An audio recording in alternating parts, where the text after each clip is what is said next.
Mga kababayan, kamusta po? Si Kamanong po inyong lingkod ay nagbabalik po muli at tayo po ay magsama-sama magkomentuhan dito po sa Tambayan Makabayan. Magumpisa na po tayo. Komentuhan po natin ito pong ating butihing abogado na si Atty. Torion ay nasa The Hague po sa Netherlands upang bumisita sa ating dating Pangulong Duterte. Kaya lang po ay hindi naman po siya pwedeng pumasok dahil alam naman po natin kung gaano po kahigpit itong sinasabing human rights ng ICC. Hindi po ba? Grabe.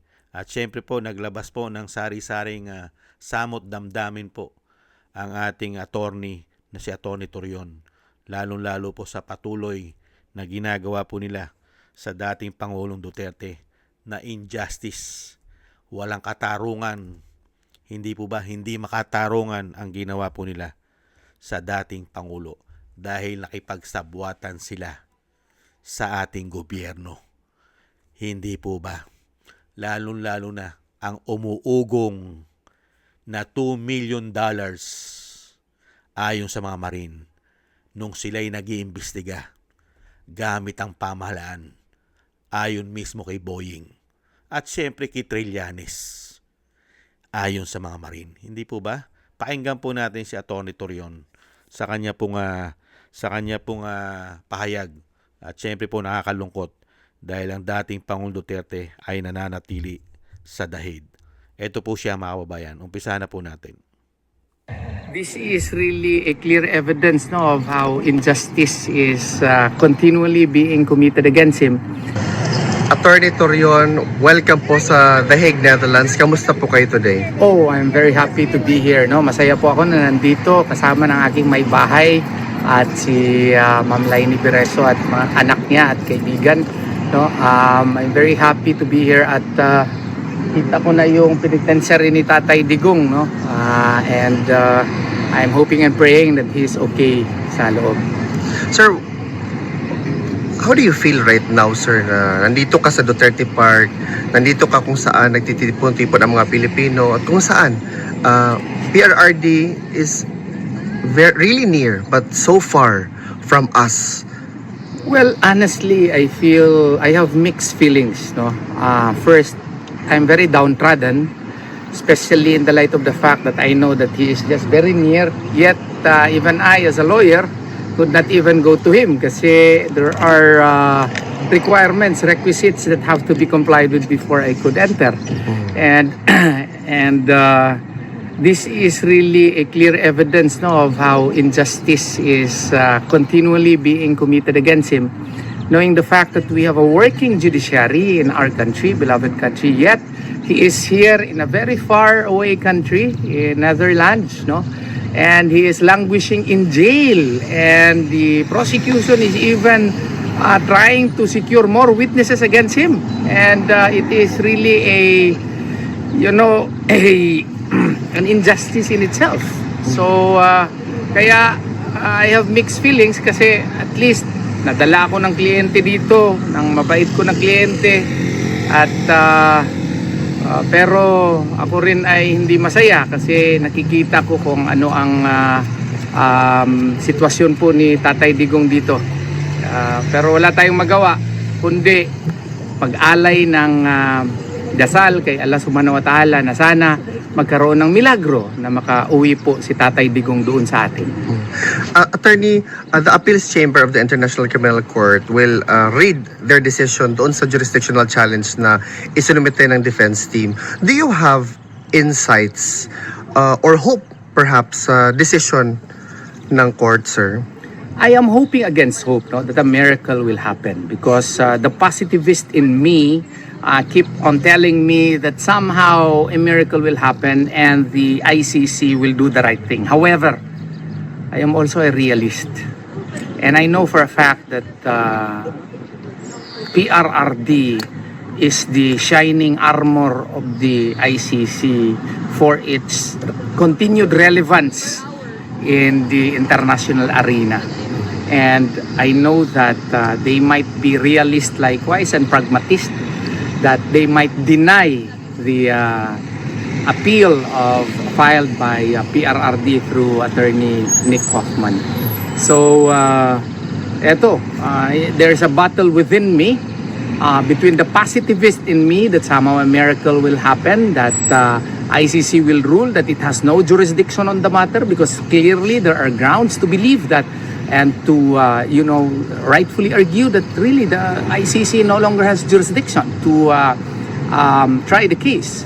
However, realities would also tell me that ICC may keep him, otherwise it might lose its relevance in the international justice system.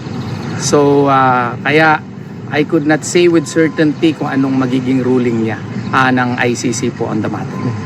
Attorney, we were able to follow the confirmation of charges hearing.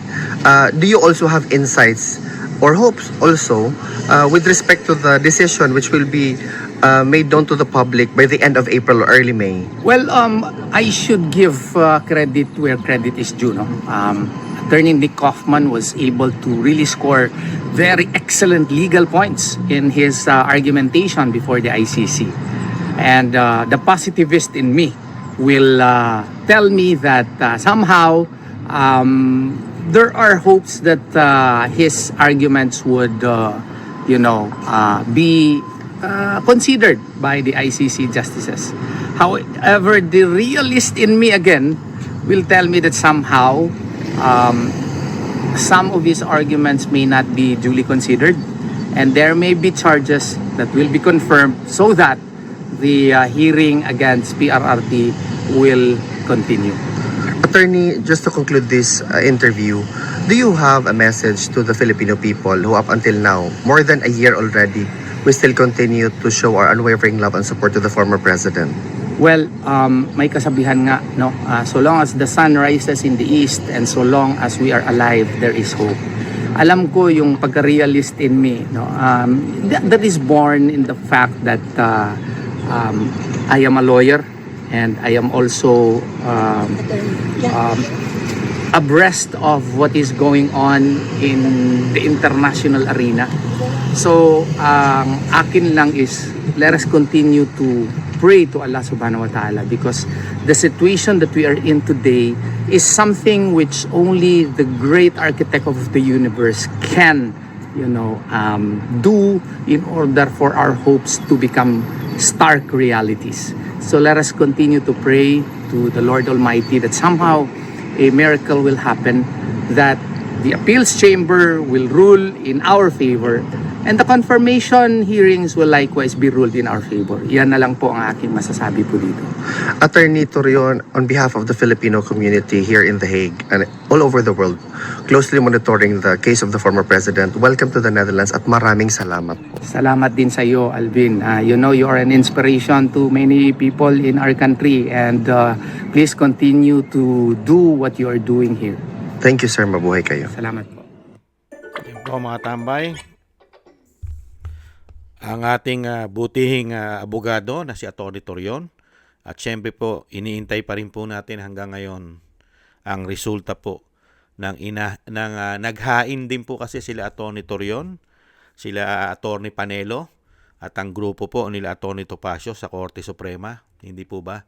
Yung petisyon sa pag-aresto sa dating Pangulong Duterte. Hanggang ngayon po ay hindi pa rin po naglalabas ng desisyon ang Korte Suprema kung tama po ba talaga ang ginawa nila na pag-aresto at meron po bang jurisdiction ng ICC sa ating bansa. Hindi po ba? Sana po ilabas na rin po ng Korte Suprema ang desisyon po nila sa ginawa po ng pamahalaan sa dating Pangulong Duterte. Sana po nang ang taong bayan po ay maliwanagan tama ba ang ginawa ng tinatawag na bangag at bongit ng kanyang ate sa pag-aresto. May due process po ba? Hindi po ba? At hindi ba kinidnap nila ang dating Pangulo? Sana po. At syempre dito naman po kay Atty. Torion, syempre po napaka-importante po sa panahon po ngayon, lalong-lalo alam naman po natin na ang ginawa po kay dating Pangulong Duterte ay hindi po nakakuha ng tinatawag na due process. Ano po ang aasahan natin sa ICC? Lalong-lalo na po kung ang ICC ay nasasangkot din po ayon sa ating mga Marines at ating mga soldiers na meron din pong pera nang galing sa buwis ng bayan at mismong si Trillanes ang kanilang pinagbigyan. At sangkot po rito ang dating ombudsman na nakikipag-usap din po sa ICC. At ngayon po, ang dating DOJ Secretary at ngayon po yung ombudsman na si Boying at kasama rin po sila De Lima. Hindi po ba? Ayon mismo yan sa mga ex-marine, mga kababayan. At siyempre po, alam naman po natin na napakahirap po ang pagdadaanan ni dating Pangulong Duterte diyan po sa ICC. Kung yan po ay gamit na gamit at nagamitan ng pera di umano ng taong bayan at politika. Hindi po ba dadaan po sa butas ng karayom, lalong-lalo po sa mga desisyon. Nakita niyo po sobrang grabing panggigipit. Yung pagdalaw nga lang ng pamilya, mga kaibigan, malalapit na kaibigan, ay hindi po makadalaw sa kanya. Nakita niyo po, pero human rights po yan. Di ba? International Criminal Court po yan. Human rights. Pero wala pong makuwang human rights si dating Pangulong Duterte. At siyempre po, patuloy po natin ipinaglalaban ang ating soberenya. May sarili po tayong soberenya, may sarili po tayong judicial, nagpa-function po sa ating bansa, ang ating judicial, ang ating korte, Korte Suprema, pati po ang lahat po ng korte na mabababang korte sa ating bansa, sa ating mga bayan ay nagpa-function. Pero nabaliwala po lahat yan dahil meron po naging pangulo na ang ating soberenya ay binaboy di umano. Hindi po ba? Dahil sa kasakiman, sa kapangyarihan at pera at may bonus pang pulburon di umano. Kaya nga po yung sinasabi ni Atty. Torion, grabe. Talagang masasabi mo na ito ang nangyayari talaga sa dating Pangulong Duterte. Talagang klarong-klaro na talagang injustice. Walang hustisya na nakukuha ang dating Pangulong Duterte dito po sa sinasabi pong ICC. At napakatagal ng panahon. Grabe na po. Kaya nga po, ang sinasabi na nga lang po ni Atty. Torion, ang tanging magagawa dahil sa ganitong sistema at umiiral na ginagawa po nila ay siyempre po yung makapangyarihan sa taas. Siya po ang lumikha at gumawa ng lahat. Siya po ang makapagsasabi. Kaya nga po tayo, ang tanging magagawa po natin ngayon ay ang panalangin.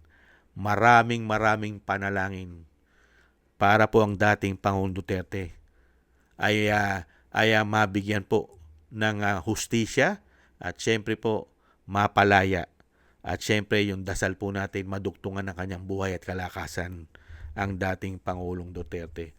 At siyempre po ang nagpapalakas din. Isa rin po siyempre na alam ng dating Pangulong Duterte na kaya rin po siya na nagiging malakas, matatag at lumalaban sa ginagawa sa kanya na panggigipit. Dahil nahandyan po ang suporta po ng majority ng taong bayan. Kasama po ang ating mga kababayan, mga OFW, nahandyan po sila Sir Alvin na tuloy-tuloy po na sumusuporta at nagpapatuloy na nagpapahayag sa ating mga Pilipino sa social media.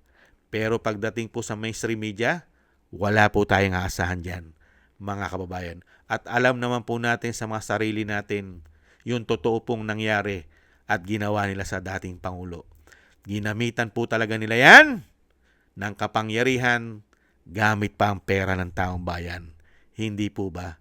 Kaya mabuhay po kayo at Atty. Torion, thank you po sa inyo at ipinaglalaban nyo po ang tama at nagpapasalamat din po tayo sa dating Pangulong Duterte na lumalaban para sa Pilipino kahit po siya ay nakakulong. Nahandyan pa rin po ang kanyang pagiging presidente at hindi malilimutan po ng taong bayan yan na matitino, mga kababayan. At siyempre po ang kanyang legasiya, ang kanyang mga ginawa na mga legasiya ay hindi po makakalimutan yan. Nakatanim na po sa puso at isipan ng mga Pilipino yan. At yung ginawa niya pong pagsugpo at paglaban sa war on pulburon, napakarami pong Pilipino ang natulungan yan at nabigyan ng seguridad ng 6 na taon. Hindi po ba? dahil nagkaroon po sila ng takot at karamihan pa ay nagbagong buhay na ngayon ay hindi po natin nararanasan sa panahon ngayon. Hindi po ba? Kaya tayo po mga kabayan ay magdoble ingat. Iba na po ang panahon nang bumalik ang binagoongang Pilipinas sa bansa. Iba na po. Kailangan na po natin mag-ingat, doble ingat. Hindi po katulad ni dating Pangulong Duterte, sila ang dapat mag-ingat. Tayo po ay siguradong secured. Ngayon, baliktad na po. Tayo na po ang dapat mag-ingat sa kanila. Hindi po ba? Maraming salamat po Ate Torion at kay Sir Alvin. At syempre po sa dasal po natin, tuloy-tuloy lang po tayo sa ating dating Pangulong Duterte. At syempre po sa pamilya Duterte at syempre sa ating Vice President na pilit po nilang pinababagsak. Isama po natin sa namaingatan sa ating mga dasal. Thank you rin po sa gusto po ng ating Tambayang Makabayan sa YouTube at TikTok at ganoon din po sa ating mga subscribers at sa patuloy po nagsusubscribe at sa mga nagko-comment, like, share, and subscribe. Mabuhay po kayo. Shoutout po sa inyong lahat. At syempre po maraming salamat din po mga kabayan sa mga nagbibigay po ng tulong at biyaya. Shoutout po kay Eric Hershio ng Canada, kay Jem Aris ng United Arab Emirates, ako si Pilam, Ani Jo, kay Tatay Nick ng Canada, Mila Yi, Kingston ng Hong Kong, Jake Yahut ng California, USA, Gina Ray ng Berlin, Germany, Julieta Silona ng Sydney, Australia, Baby Roman, Ate Isa ng Cagayan, si Gay at Chena, si Balance Vision TV, Jesus Valdepena. Thank you po sa inyo mga kabayan. Ingat po kayo, lalo po sa inyong pong mga paggawa. At shoutout po sa inyo lahat. God bless po mga kabayan. God bless po sa inyo lahat. Taste po muna tayo. Bye-bye.